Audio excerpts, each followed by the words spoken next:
Mother Bear walked into the hospital with an injured human baby. What happened next was shocking. Let us know where you're watching from.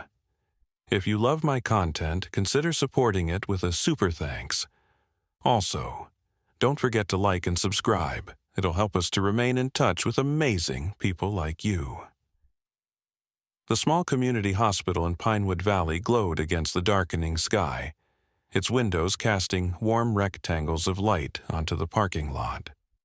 Dr. Emma Chen finished her coffee in the break room, savoring the last quiet moments before her night shift began in the emergency department. The hospital sat on the very edge of town, where the last row of houses gave way to the vast wilderness of Blackwood Forest. Local legends spoke of the forest's mysteries, but Emma had never given them much thought. Until tonight. The electronic doors slid open with a soft hiss as Emma walked toward the nurse's station. Nurse Sarah Bennett looked up from her computer, dark circles under her eyes betraying her exhaustion. "Quiet night so far," Sarah said, sliding a patient chart across the counter. "Only 2 patients in the waiting room." Emma nodded, grateful for the calm. The small hospital served 3 surrounding towns, and busy nights could stretch their limited staff to the breaking point. She glanced at the clock, 7:32 p.m. The twilight outside had deepened into true darkness, and rain began to patter against the windows. "Where's Dr. Collins?" Emma asked, scanning the department. "Called in sick. It's just you tonight with me and Marcus." Sarah gestured toward the young nurse who had started just last month. Marcus Wells was checking inventory in the supply closet, his lanky frame hunched over boxes of gauze and bandages. Emma sighed. "Well, let's hope it stays A deafening crash cut her off as the emergency entrance doors burst open. Cold air rushed in, carrying with it the scent of earth and pine. Emma's eyes widened in disbelief. Filling the doorway, its massive body heaving with each breath, stood a full-grown brown bear. "Oh my God," Sarah whispered, her clipboard clattering to the floor. Patients in the waiting area scrambled to their feet, some fleeing deeper into the hospital while others stood frozen in terror. The bear's fur was matted with mud and blood, its powerful muscles rippling beneath as it took another step forward. It moved with unexpected deliberation, not the chaotic rampage Emma had expected. And then she saw it. Cradled in the bear's massive paws was a tiny bundle wrapped in a torn blue blanket, a human baby. "Nobody move," Emma said, her voice remarkably steady despite the hammering of her heart. "Marcus, call security, but tell them no weapons." The baby whimpered softly, the sound cutting through the terrified silence. Emma could see scratches on the infant's face, and one tiny arm was bent at an unnatural angle. Despite its injuries, the baby wasn't crying out in pain or fear. Instead, it clung to the bear's fur with its uninjured hand, as if finding comfort in the animal's presence. The bear made a low, growling sound, not threatening but almost pleading. Its intelligent eyes locked with Emma's, and a chill ran down her spine. This wasn't random. The bear hadn't wandered into the hospital by accident. It had brought the baby here intentionally. "Sarah," Emma whispered, "get me a gurney, slowly." "Are you insane?" Sarah hissed. "That's a wild animal." "That's a patient," Emma replied, pointing to the baby. "And right now, that bear is the closest thing that child has to a parent." Outside, sirens wailed in the distance. Security would arrive soon, possibly with animal control or the local sheriff. Emma knew she had only minutes before the situation spiraled out of control. The bear seemed to know it too. It took another step forward, enormous paws making no sound on the linoleum floor. A hospital security guard appeared at the far end of the hallway, hand hovering near his holster. "Stay back!" Emma called to him. Then, to everyone's shock, She began walking toward the bear. "Doctor!" "Chen." Sarah's voice was tight with fear. "What are you doing?" Emma didn't answer. Her medical training told her the baby needed immediate care, and something deeper, something instinctive, told her the bear wouldn't harm her. The massive animal watched her approach, its breath coming in clouds of vapor in the cold air from outside. 3 feet away, Emma stopped. The bear towered over her, its head nearly touching the ceiling. The smell of wet fur and forest filled her nostrils. The bear's eyes, amber and intelligent, studied her face. "I'll help the baby," Emma said softly, not sure if she was speaking to the bear or to herself. "But you need to let me take it." As if understanding her words, the bear lowered itself to its haunches, bringing the bundle closer to Emma's reach. The baby's eyes were half closed, its breathing shallow. Emma could see now that it was a boy, perhaps 6 months old. His dark hair was caked with dirt, and a silver locket hung around his tiny neck. With trembling hands, Emma reached for the child. The bear made no move to stop her, but she felt its hot breath on her arms as she carefully lifted the baby from its grasp.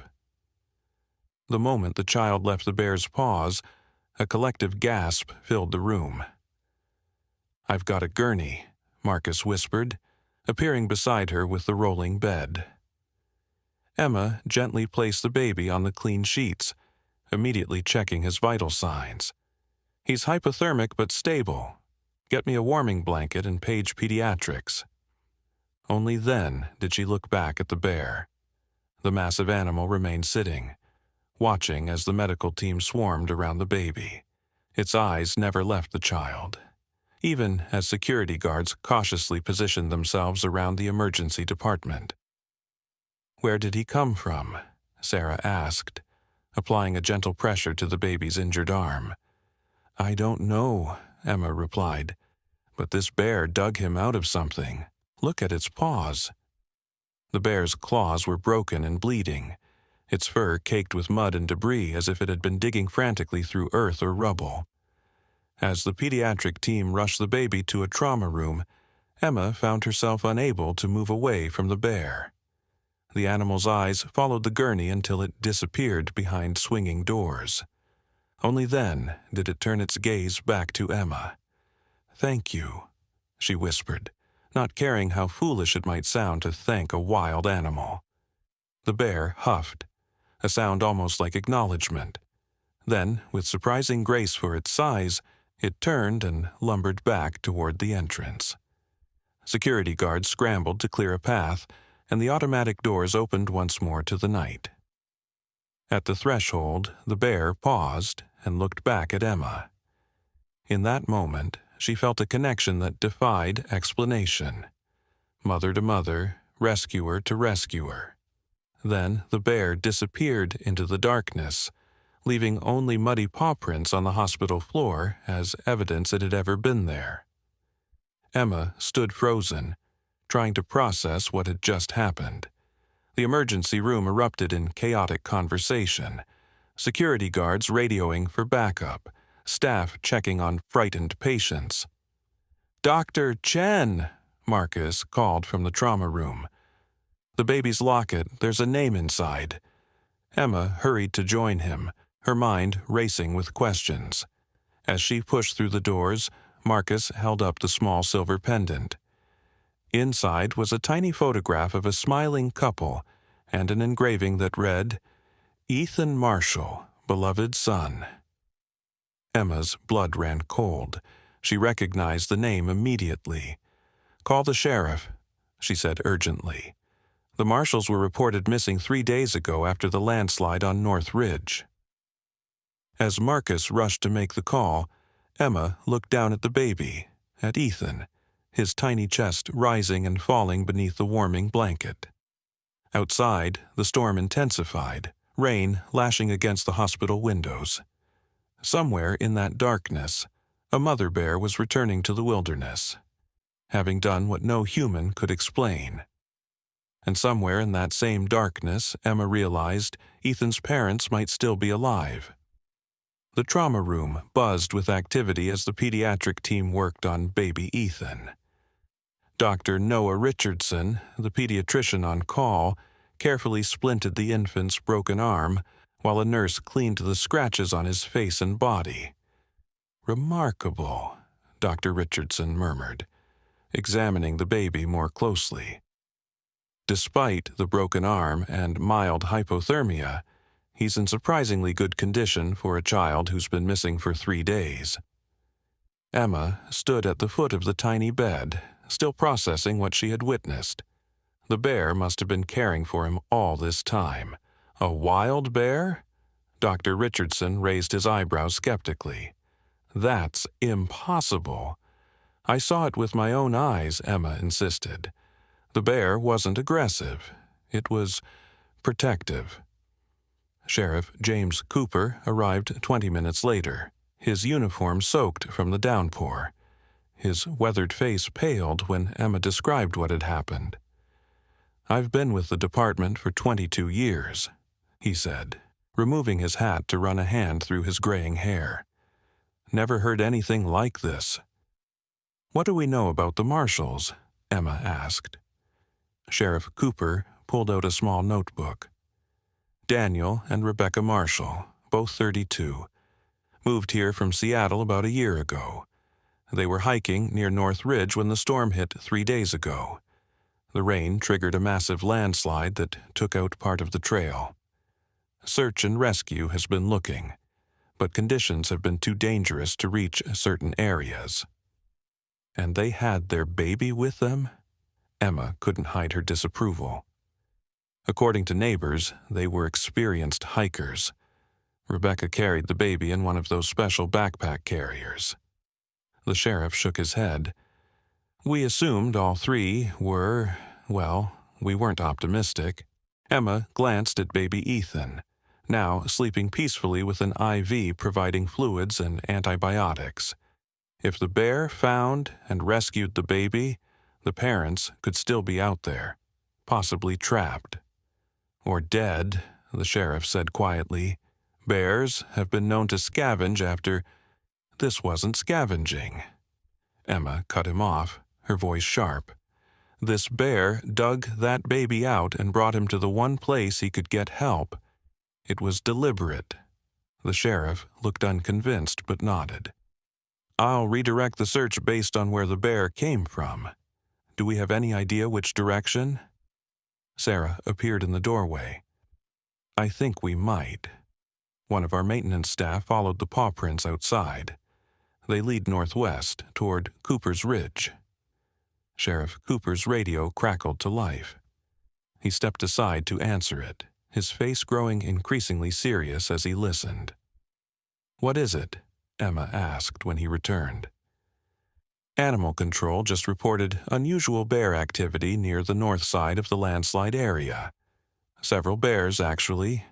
He frowned. "They say it looks like they're digging." A chill ran down Emma's spine. "Multiple bears?" "Could be coincidence," the sheriff said, though his tone suggested he didn't believe it. "Or it could be exactly what it looks like," Emma countered. "We need to get there." Sheriff Cooper looked at her like she'd lost her mind. "Dr. Chen, with all due respect, this is a dangerous rescue operation in treacherous conditions. We can't have civilians—" "I'm an emergency physician," Emma interrupted. "If the Marshalls are alive, they'll need immediate medical attention, and—" She hesitated, knowing how it would sound. "I think the bear trusted me." The sheriff started to argue, but Emma's pager buzzed insistently. She glanced down at it, then back at the sheriff. "We'll continue this conversation later. I'm needed in the ER." Emma rushed back to the emergency department where Marcus waited with a worried expression. "What's happening?" she asked. "We've got an incoming trauma case. Hiker found unconscious about a mile from where the Marshalls disappeared. Severe injuries." Emma's heart raced. "ETA? 5 minutes, and Dr. Chen ... Marcus lowered his voice. The hiker who found him said there was a bear in the area, a big one. It ran off when the rescue team arrived. 5 minutes later, paramedics wheeled in a stretcher carrying a man in his early 30s. His clothes were torn and caked with mud, his face almost unrecognizable beneath cuts and bruises. His left leg was immobilized in a temporary splint, and a cervical collar protected his neck. Daniel Marshall, 32, the paramedic announced, confirming Emma's suspicion. Found at the base of Cooper's Ridge with multiple fractures, possible internal bleeding, and moderate hypothermia. BP 90/60, heart rate 120, oxygen saturation 92% on room air. Emma sprang into action, directing the trauma team as they transferred Daniel to an examination bed and began cutting away his filthy clothing. CT scan for head and abdomen, portable X-ray for the chest and extremities, she ordered, carefully palpating his abdomen. Type and cross for 4 units of packed red cells. Let's get 2 large-bore IVs and start warm fluids. As they worked, Emma noticed something strange about Daniel's injuries. Though serious, they weren't consistent with someone who had been lying exposed in the wilderness for 3 days. Some of his wounds were dirty, but others appeared to have been roughly cleaned. Even more puzzling, despite the cold and rain, parts of his body were surprisingly warm. "These leaves," Dr. Richardson said, picking several large maple leaves from Daniel's clothing. "They're packed under his clothes, almost like insulation." "Could he have done that himself?" Sarah asked. Emma thought of the bear's matted fur. "I don't think he did." Daniel's eyes suddenly fluttered open, unfocused and confused. He tried to speak, his voice barely a whisper. Emma leaned closer. "Mr. Marshall, Daniel, you're in the hospital. You're safe." "Bear," he croaked, his eyes wide with fear. "It's okay," Emma soothed. "The bear is gone." Daniel grabbed her wrist with surprising strength. "No, Bear helped, Bear saved, Rebecca ... His eyes rolled back as his body went limp, the monitors blaring as his blood pressure plummeted. "He's crashing," Emma shouted. "Push one of Epi and get the crash cart." As the team fought to stabilize Daniel, Sheriff Cooper appeared at the door. His expression was grim. "Dr. Chen, we need to talk." "Now." Emma delegated care to Dr. Richardson and stepped outside the trauma room. "What is it?" The sheriff held up his phone, showing a video. The footage was dark and shaky, clearly taken from a helicopter searchlight. It showed a steep, muddy slope where the landslide had occurred. Near the bottom of the frame, something moved. Emma squinted. "Is that—" "Bears," Sheriff Cooper confirmed. 4 of them. They've been digging in the same spot for hours. Emma watched in disbelief as the massive animals worked with apparent coordination, taking turns digging at the earth and moving debris. "And there's something else," the sheriff continued, his voice quieter now. "The bear that brought in the baby? It returned to the hospital parking lot about 20 minutes ago. It's just sitting there, like it's waiting." Emma's mind raced. Daniel's words echoed in her ears. "Bear saved Rebecca." "We need to go back to the landslide," she said firmly. "Now." "You can't be serious," the sheriff protested. "It's pitch black, pouring rain, and there are multiple bears in the area."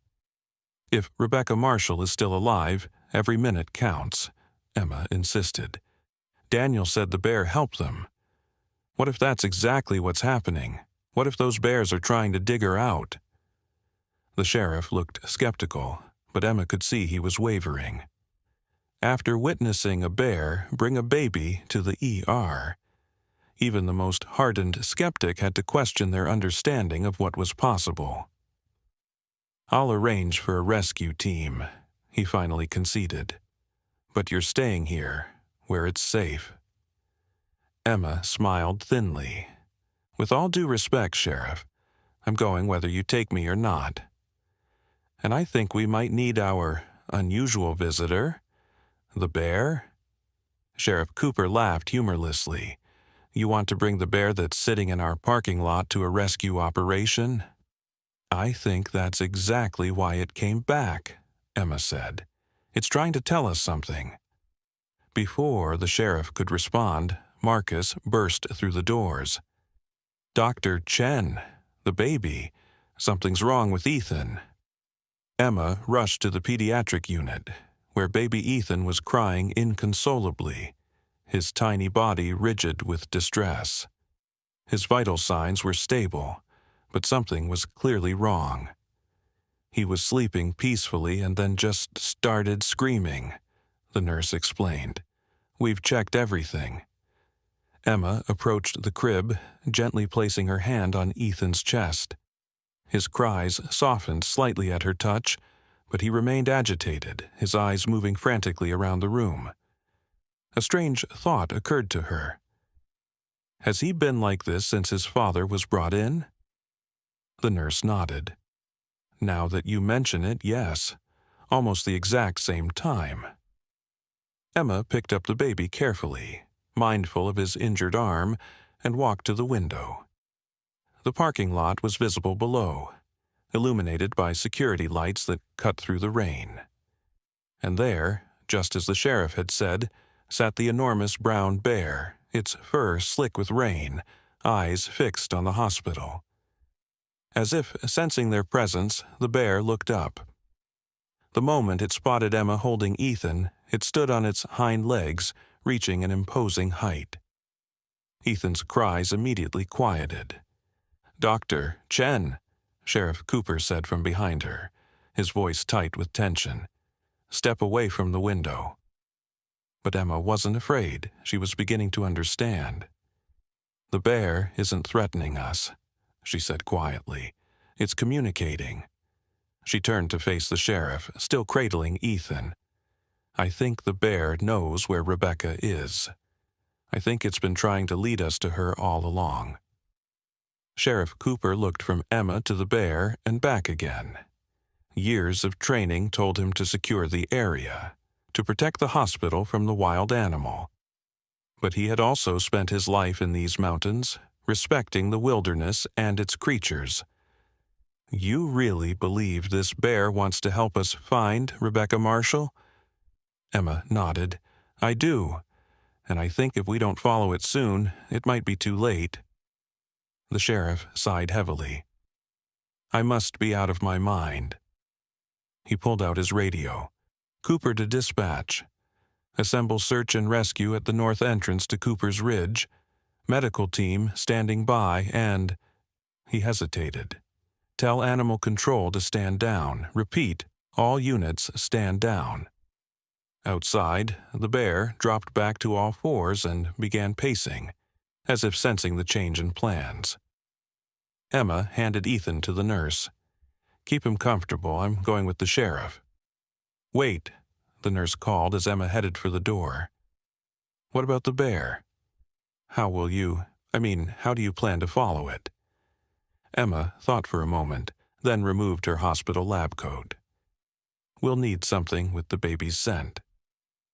20 minutes later, Emma found herself in a sheriff's department SUV, climbing the muddy access road toward Cooper's Ridge. She wore a borrowed search and rescue jacket over scrubs, her hospital ID still clipped to her pocket. In her hands was the blanket that had been wrapped around Ethan when the bear brought him in. The sheriff drove slowly, high beams cutting through the darkness and rain.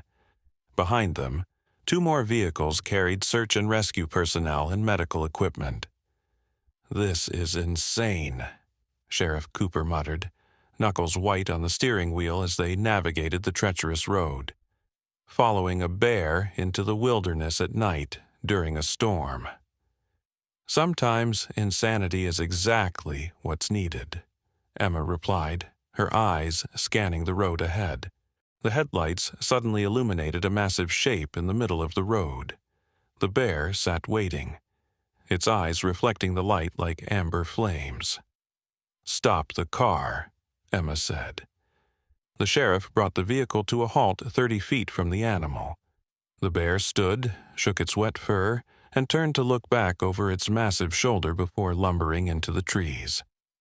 "It wants us to follow," Emma said. "Off-road? In this weather?"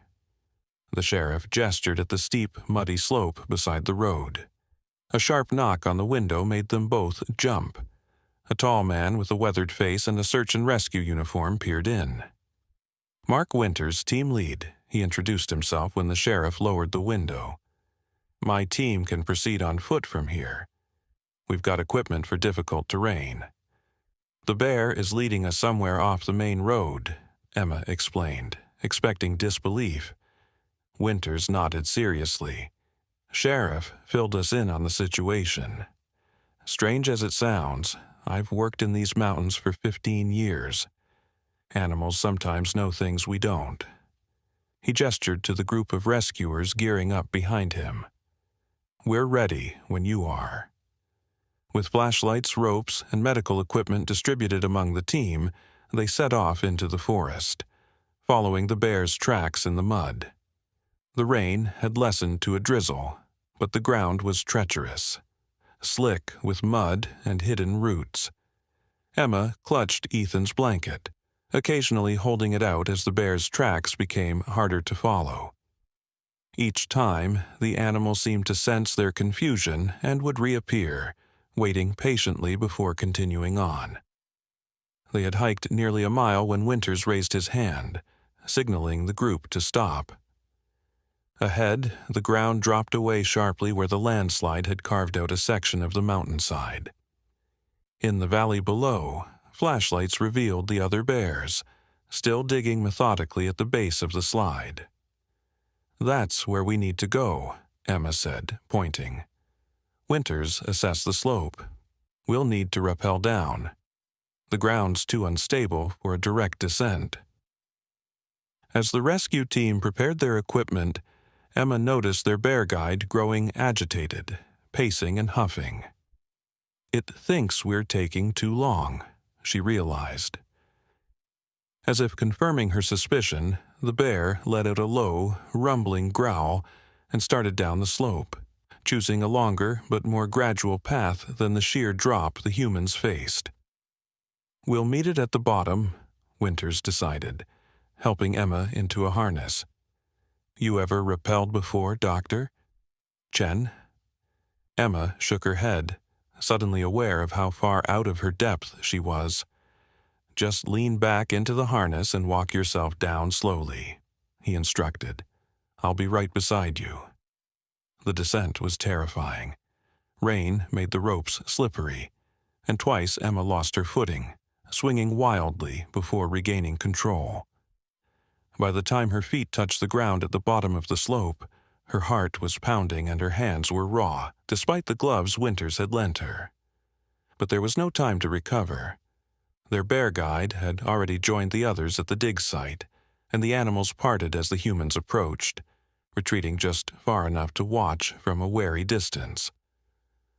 "My God," Winters breathed, shining his light on the excavation the bears had created. What had once been a solid wall of earth and rock now featured a narrow tunnel, roughly the height and width of a bear. It extended deep into the landslide debris, reinforced in places by broken tree branches positioned with surprising precision. "They've been engineering a rescue tunnel," one of the team members said in disbelief. A faint sound emerged from the darkness of the tunnel. A human sound. "Hello?" Emma called, dropping to her knees at the tunnel entrance. "Rebecca Marshall? Can you hear me?" Silence followed. Then a weak voice replied, "Help, please." The rescue team sprang into action.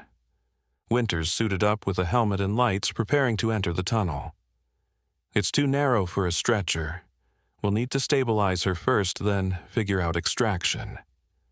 Emma handed him her medical kit. "I should go with you." Winters shook his head. Too dangerous. The whole thing could collapse. Their guide, Bear, suddenly pushed forward, standing between the humans and the tunnel entrance. It looked directly at Emma, then lowered its massive head to nudge at Ethan's blanket in her hands. "I think," Emma said slowly, "it wants me to go." "Absolutely not," Sheriff Cooper protested. But Winters was studying the bear with newfound respect. "These animals have been working for hours to create this passage," he said. "They could have abandoned her. Instead, they brought help." He turned to Emma.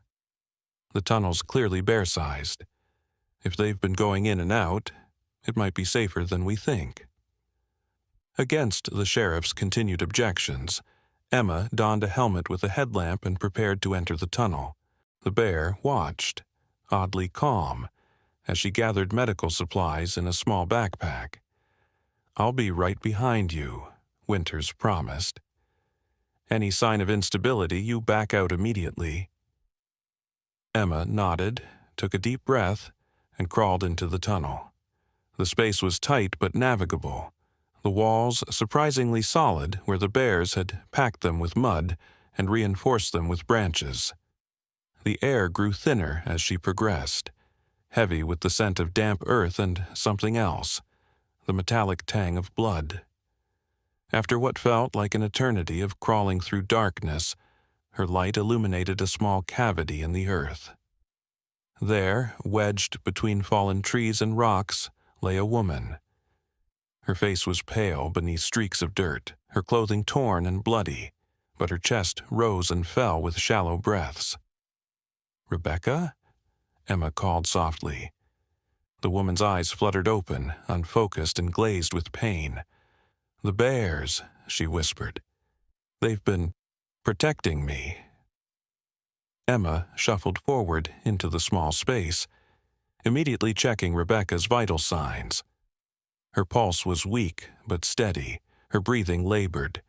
She had a deep laceration across her forehead, and her right leg was clearly broken, the bone visible through torn flesh.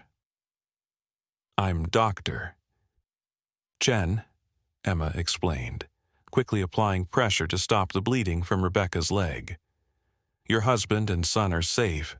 We're going to get you out of here." Rebecca's eyes widened. "Ethan? He's alive?" "Yes, he's at the hospital. The bear. One of the bears brought him to us." A weak smile crossed Rebecca's cracked lips. "Mother bear," she whispered. "She lost a cub last spring. Rangers found it." Her words trailed off as her eyes closed again. "Rebecca!" "Stay with me," Emma urged, administering fluids through an IV line she'd quickly established. Rebecca's eyes opened again, clearer now. "When the landslide hit, Daniel and I were separated. I had Ethan in his carrier. The bears found us, pulled us out, but I couldn't move. My leg, ... She winced. "The mother bear took Ethan. I thought she would." Tears filled her eyes. "I couldn't stop her, but she was so gentle with him."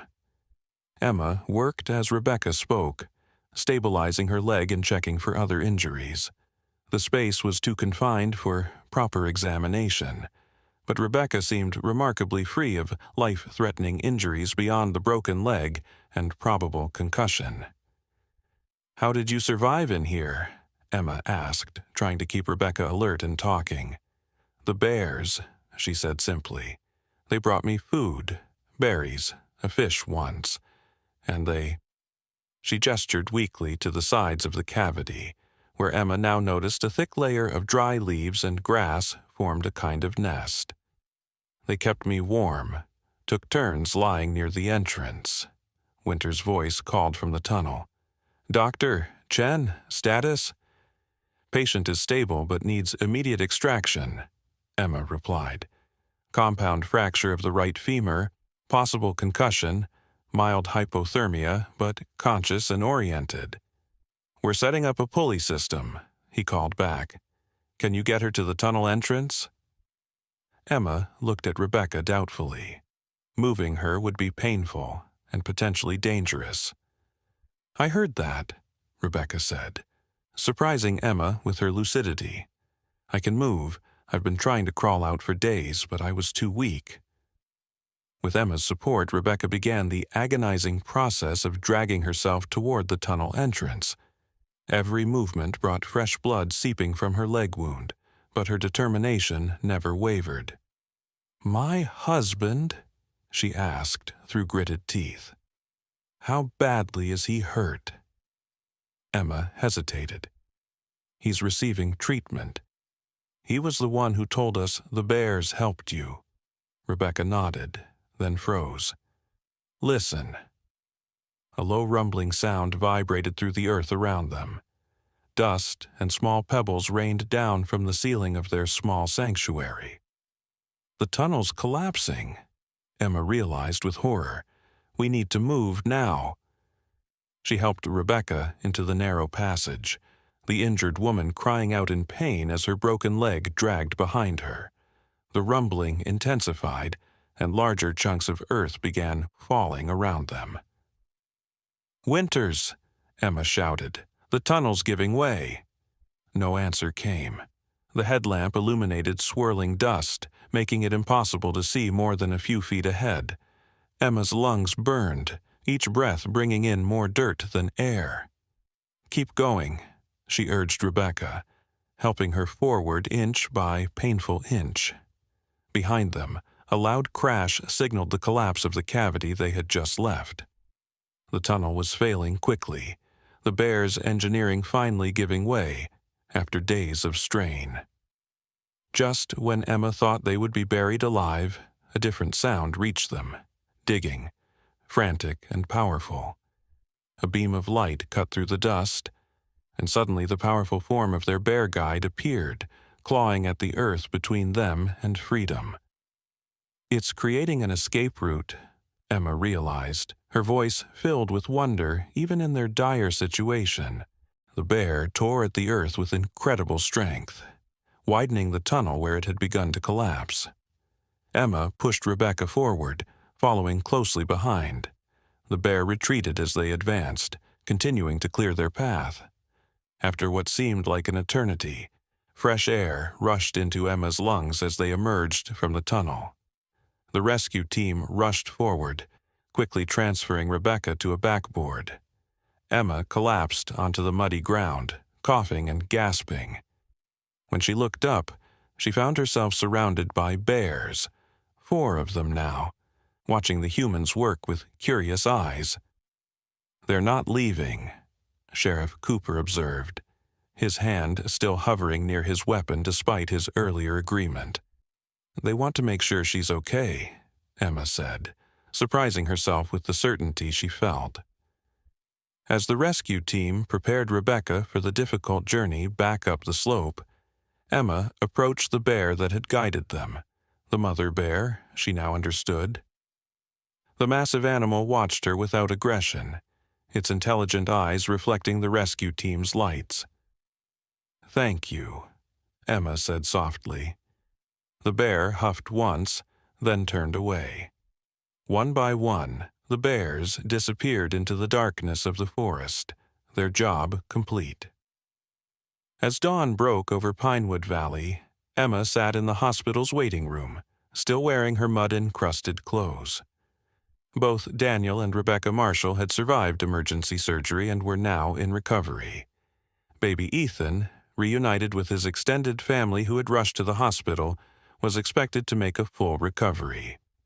Sheriff Cooper dropped heavily into the chair beside her, offering a cup of coffee.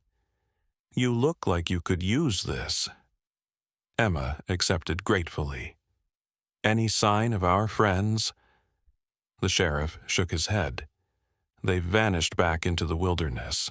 Forest Service is monitoring, but—" He hesitated. "They're issuing a special protection order for that section of Cooper's Ridge. No hunting, no development." "Good," Emma said, sipping the bitter coffee. "I've been in these mountains my whole life," the sheriff said after a long pause. "Never seen anything like what those bears did. It defies everything we know about wild animals." Emma thought about the mother bear who had lost her cub, about the intelligent eyes that had locked with hers in the emergency room. Maybe we don't know as much as we think we do. Dr. Richardson approached, looking as exhausted as Emma felt. The marshals are awake. They're asking for you.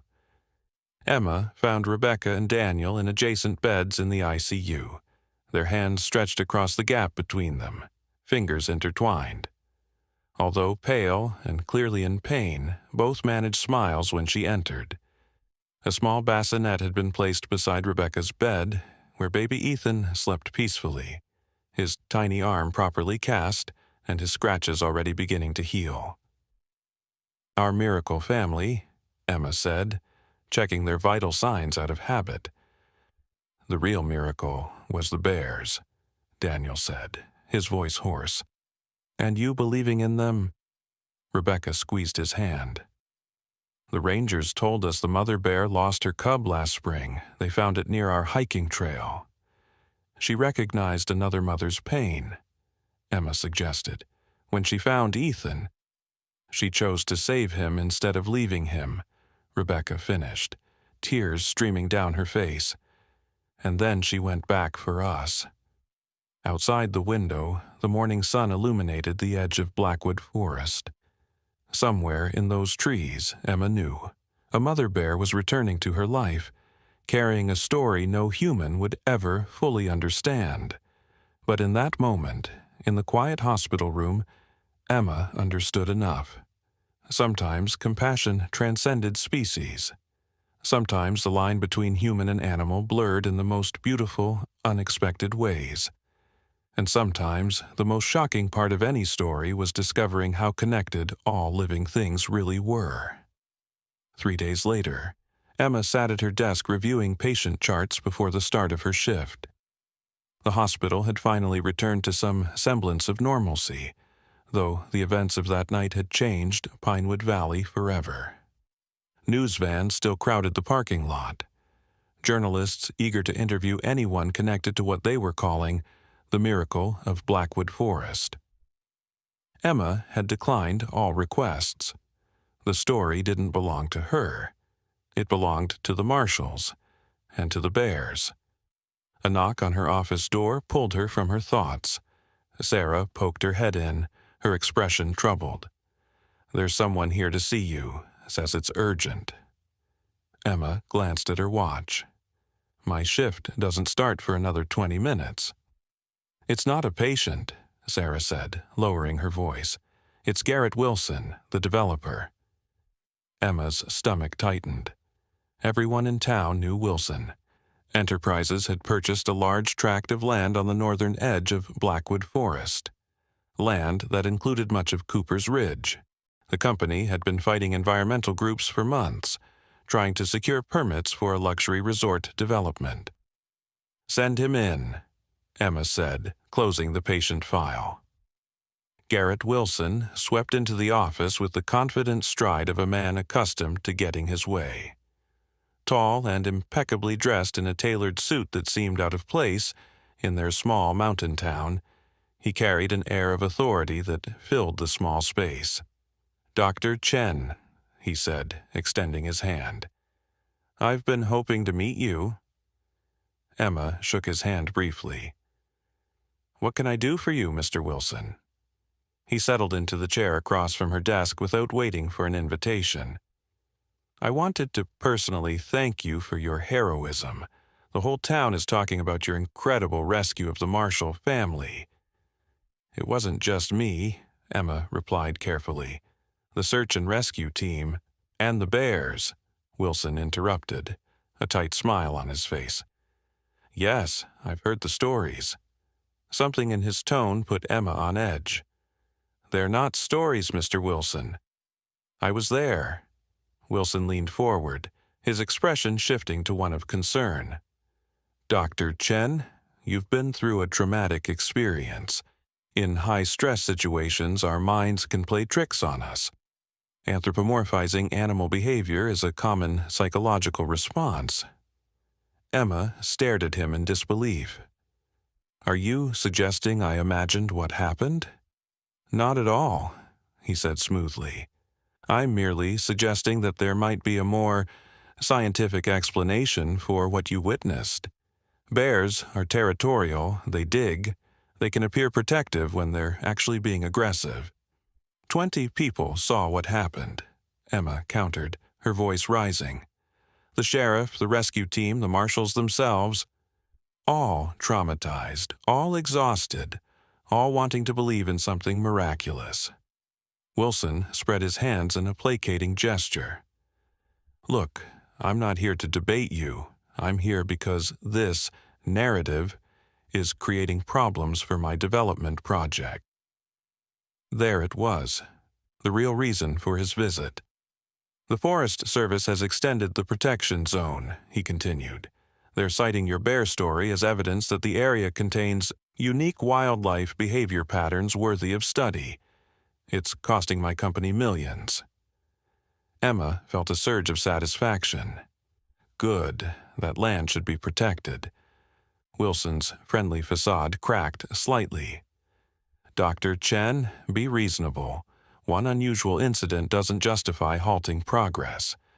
My development would bring jobs, tourism, economic growth to this community. At what cost? Emma challenged. That forest is home to creatures we barely understand. Wilson sighed, shifting tactics. I was hoping we could work together on this. Perhaps a joint statement clarifying that while the bear's behavior was unusual, it doesn't necessarily indicate anything requiring special protection. You want me to undermine my own experience? Emma asked incredulously. I want you to consider the bigger picture, Wilson replied, his voice hardening. Pinewood Valley's hospital is struggling financially. I understand budget cuts are coming. My company could be a significant donor. The implied bribe hung in the air between them. Emma stood, signaling the end of their conversation. My shift is starting, Mr. Wilson. I need to see my patients. Wilson rose slowly, straightening his already perfect tie.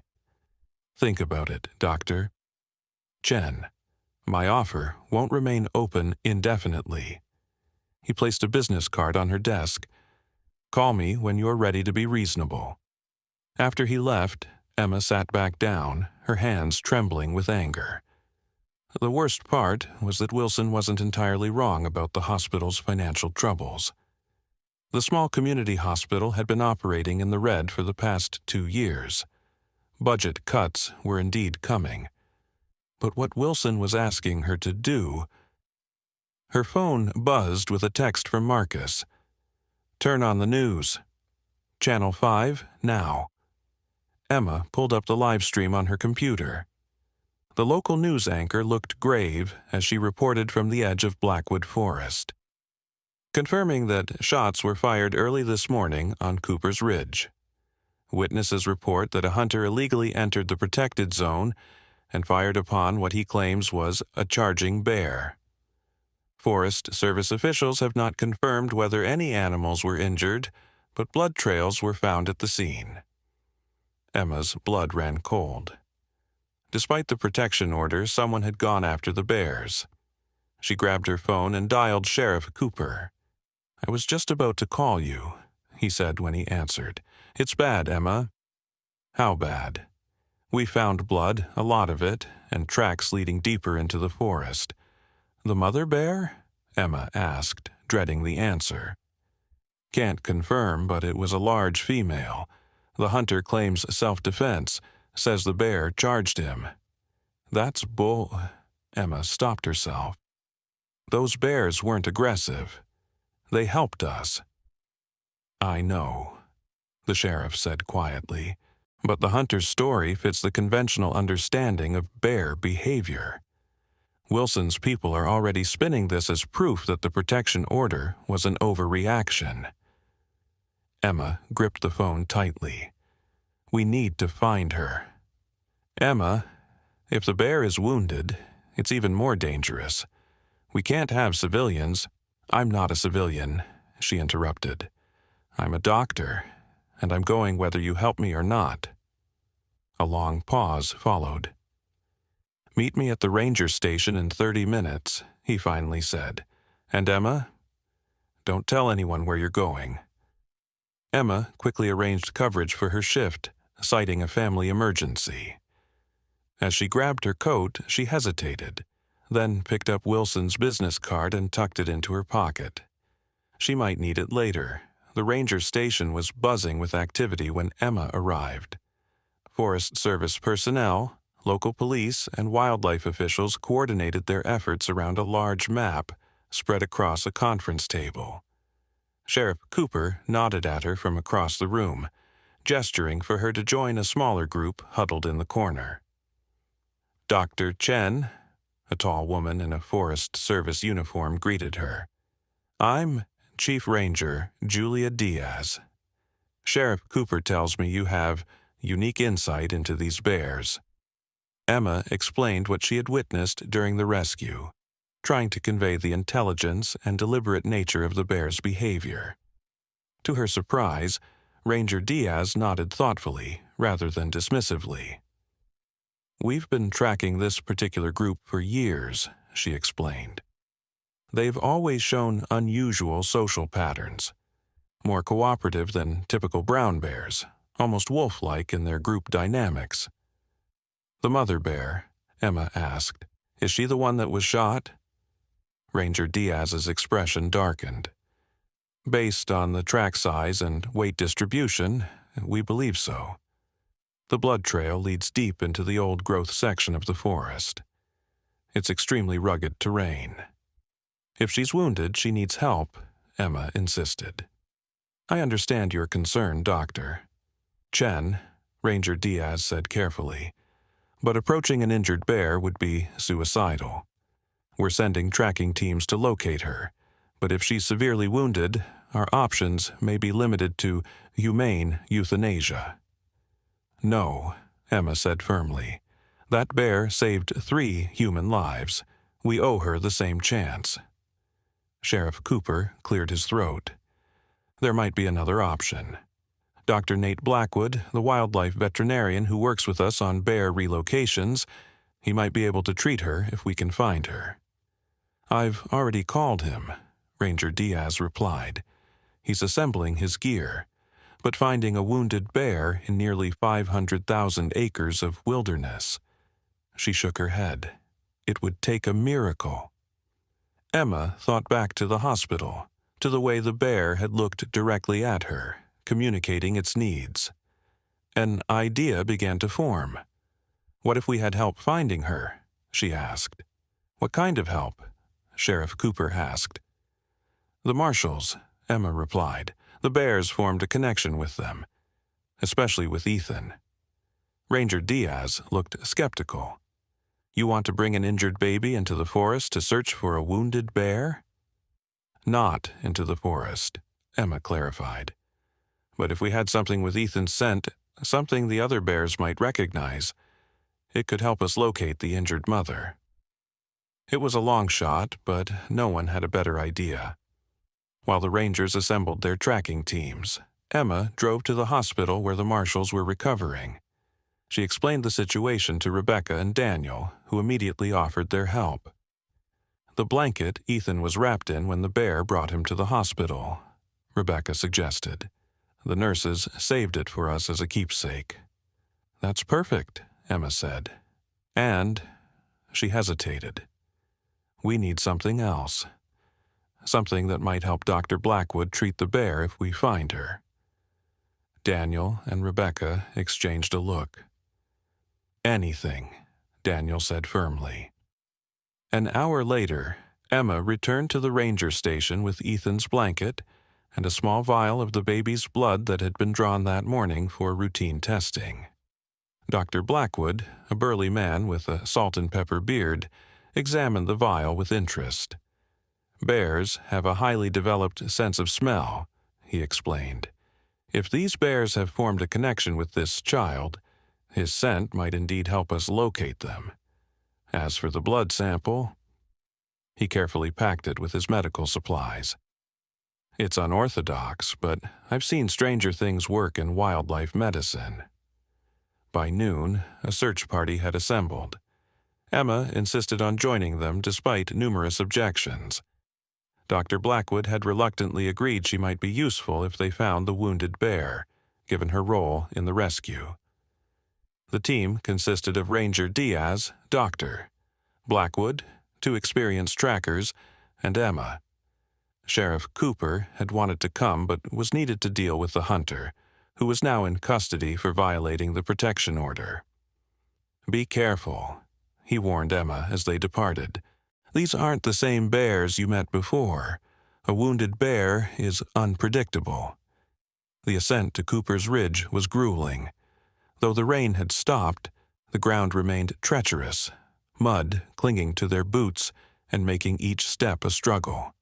Emma's muscles screamed in protest, still recovering from her previous ordeal, but the thought of the wounded bear kept her moving forward. They reached the shooting location by mid-afternoon. Yellow police tape marked the area where the hunter had fired his weapon. Dark blood stained the forest floor, more than Emma had expected.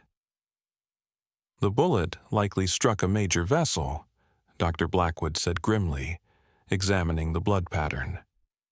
"She's lost a lot of blood." One of the trackers pointed to the heavy brush beyond the clearing. "Tracks lead that way. She's moving deeper into the old growth section." Ranger Diaz consulted her map. "That area is virtually impenetrable.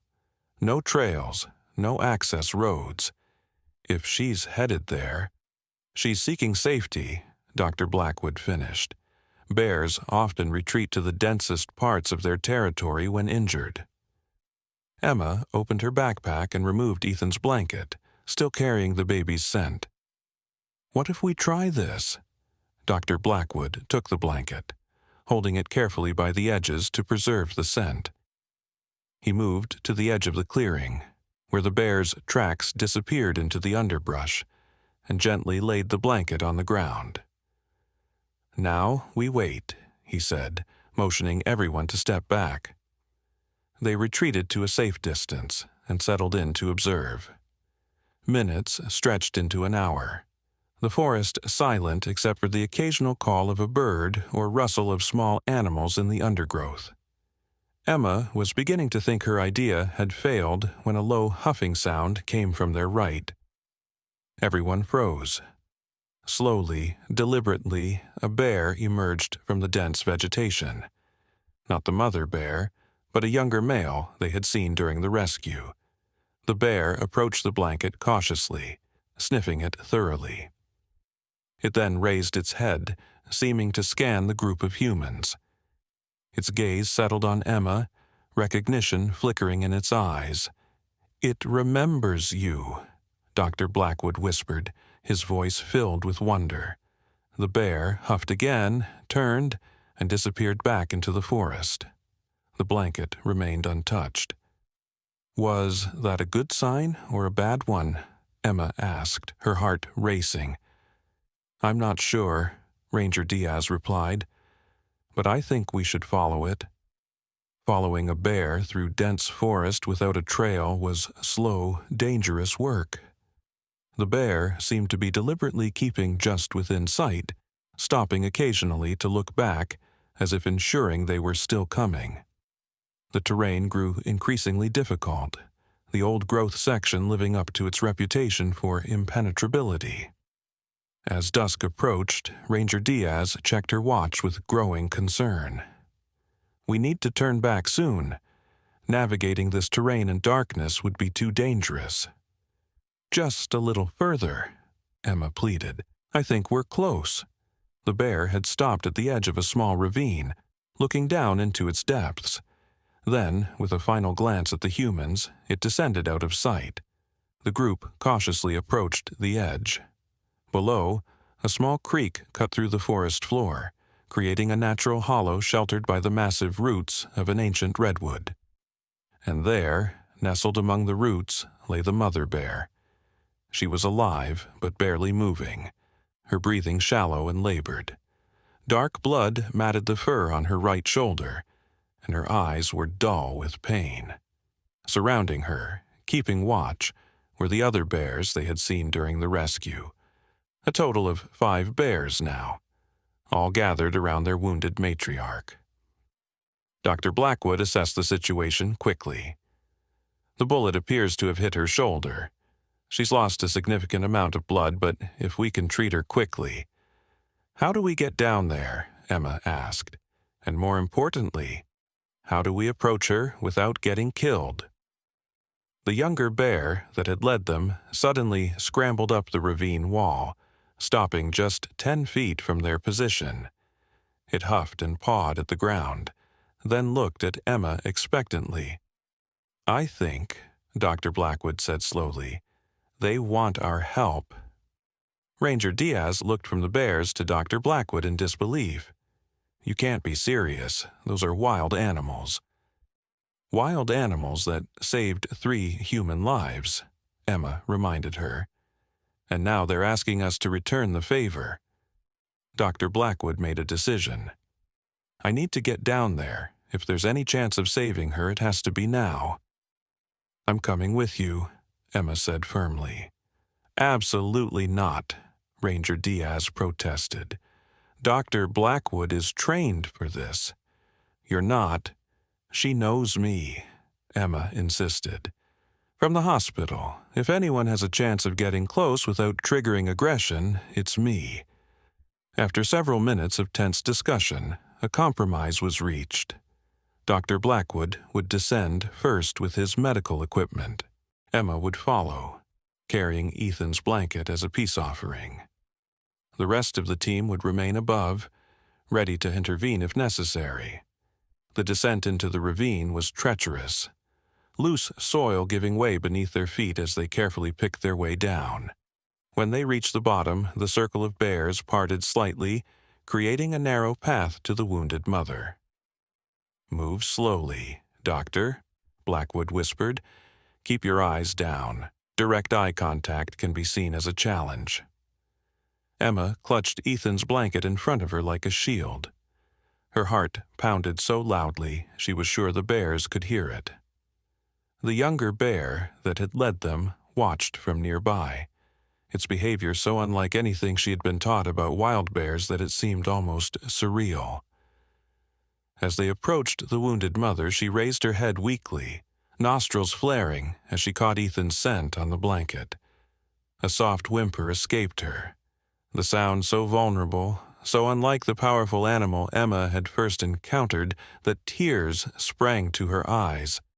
She recognizes it, Emma whispered. Dr. Blackwood nodded, slowly opening his medical kit. We need to sedate her to treat the wound. Keep her calm while I prepare the injection. Emma knelt beside the massive animal, placing the blanket where she could smell it. The mother bear's eyes, though clouded with pain, fixed on Emma's face. We're here to help, Emma said softly, knowing the bear couldn't understand her words, but hoping her tone conveyed her intent. Your family needs you, just like Ethan needed you. The bear's breathing seemed to steady as Emma spoke. When Dr. Blackwood approached with the sedative, she made no move to resist. The injection went smoothly, and within minutes the bear's eyes drifted closed as the sedative took effect. What followed was the most surreal medical procedure of Emma's career. Under the watchful eyes of the Bear family, Dr. Blackwood worked quickly to clean and treat the gunshot wound. The bullet had passed through the shoulder muscle without hitting bone or major arteries, a lucky break that explained how the bear had managed to travel so far despite her injury.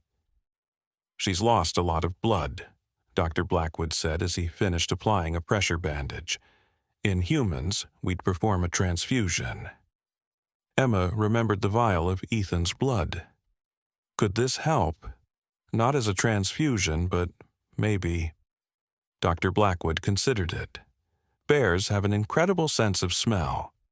If she associates this scent with safety, with survival. He carefully applied a tiny amount of the blood to the bandage. Sometimes medicine is as much about belief as science. Throughout the procedure, the other bears maintained their distance, watching intently but never interfering. Their behavior defied everything Emma had been taught about bear social structures and responses to humans. "We're witnessing something extraordinary," Dr. Blackwood said as he packed up his equipment. "These bears are functioning as a family unit, with complex social bonds. They sought human help not once, but twice. It challenges everything we think we know about them." As darkness fell, they faced a difficult decision. The sedative would wear off in a few hours, but the mother bear was in no condition to move. Leaving her vulnerable in the ravine overnight seemed risky, yet trying to transport her was impossible with their limited resources. "We'll stay with her," Dr. Blackwood decided. "Ranger Diaz can send the others back for additional supplies and personnel. We'll need a specialized team to evacuate her safely." "I'm staying too," Emma said, leaving no room for argument. Ranger Diaz reluctantly agreed, promising to return at first light with reinforcements. Before departing, she handed Emma a satellite phone.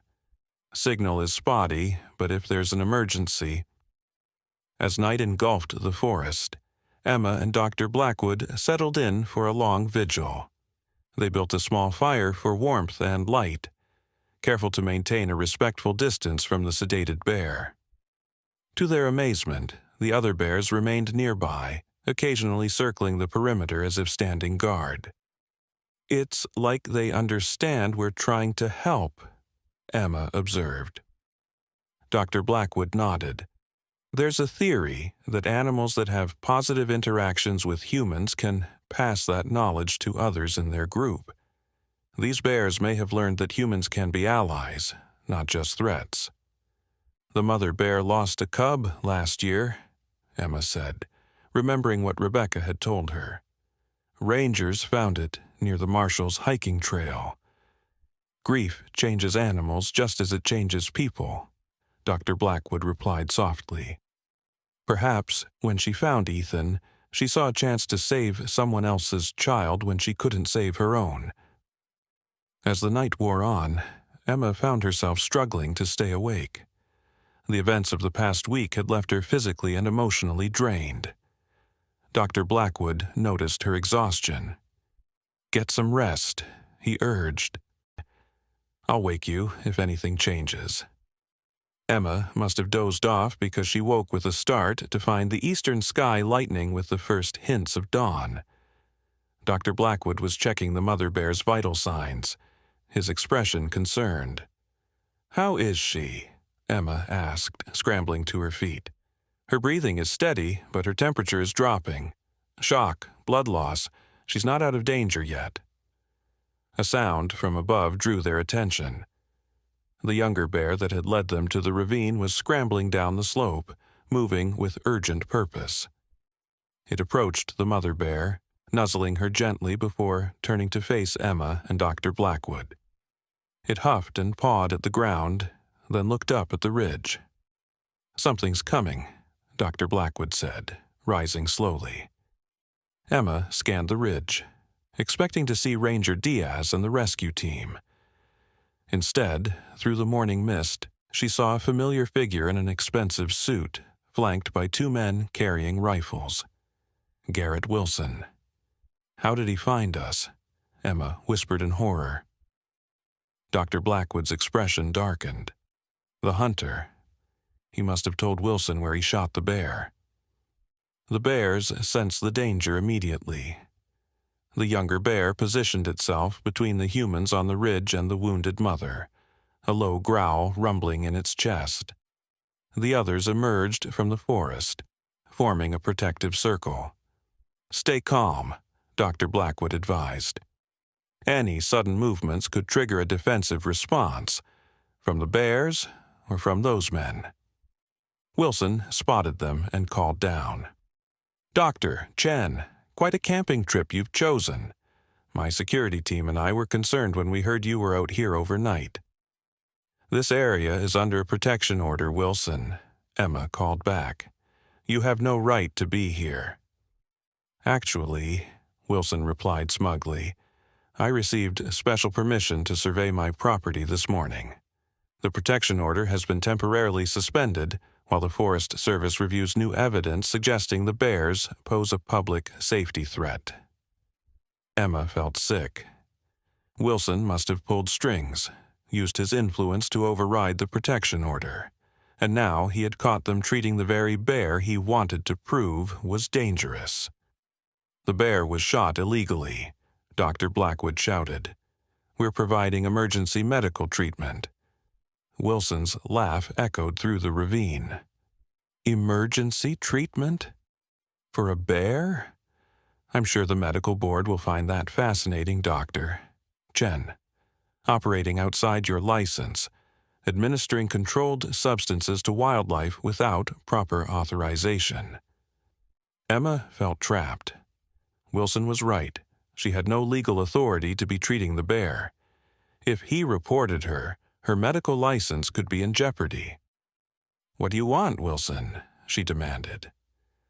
"The same thing I wanted yesterday," he replied. "Your cooperation.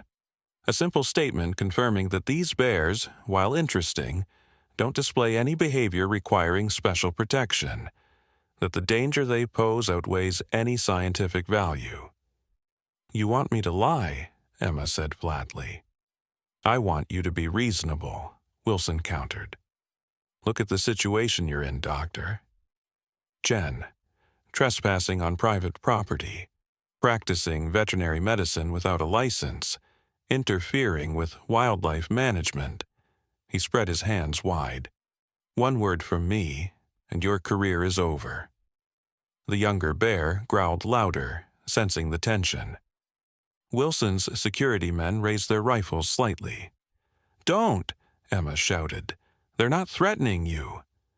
"They look pretty threatening from here," Wilson called back. "My men are licensed hunters, Doctor." "Chen, one wrong move from those bears, and they have every right to fire in self-defense." It was a standoff. If the bears attacked, Wilson's men would shoot, and Wilson would have his proof that the bears were dangerous.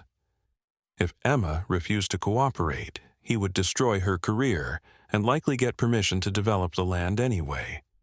Unless...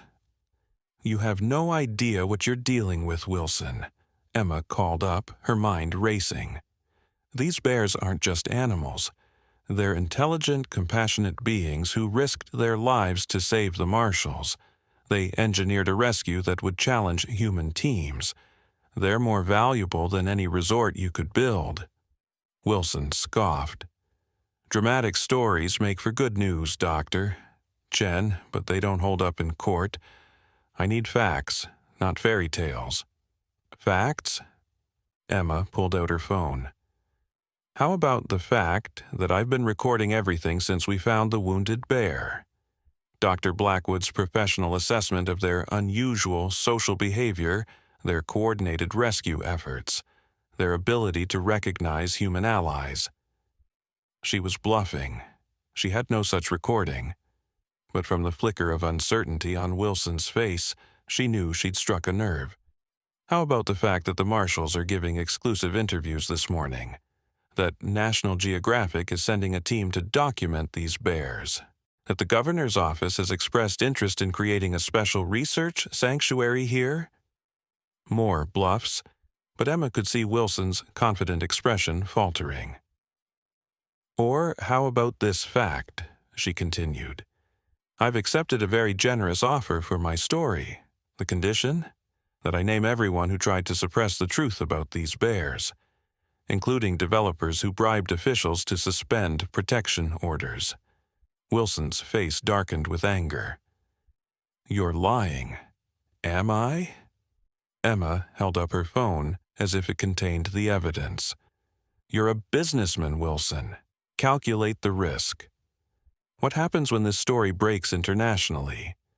When people learn you threatened a doctor who was trying to save an animal that rescued a human baby?